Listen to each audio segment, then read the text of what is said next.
Prada BE 438C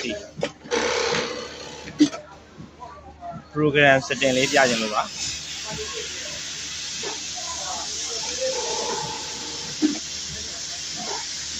ဒီဘက်ပေးကနေပြီးတော့3 key ဖွင့်လိုက်ရင် program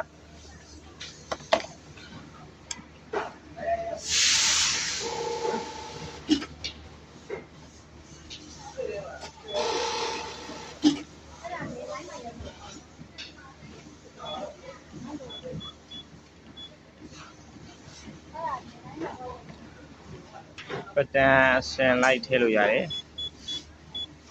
တန်လေးထိထည့်ထားတယ် program setting ကဒီမှာတက်နဲ့ဒီကောင်နဲ့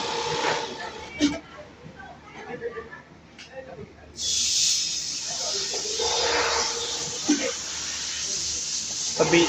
ပီတင်တာလေးတစ်ချက်ပြပေးမယ်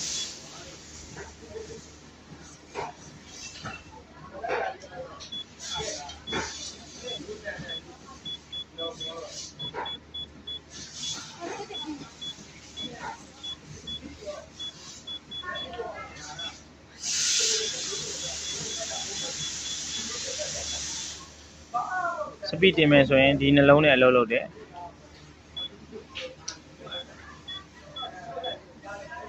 ဒါအနုပ်ဒါပေါင်းဒီနှလုံးနဲ့အလုပ်လုပ်တယ်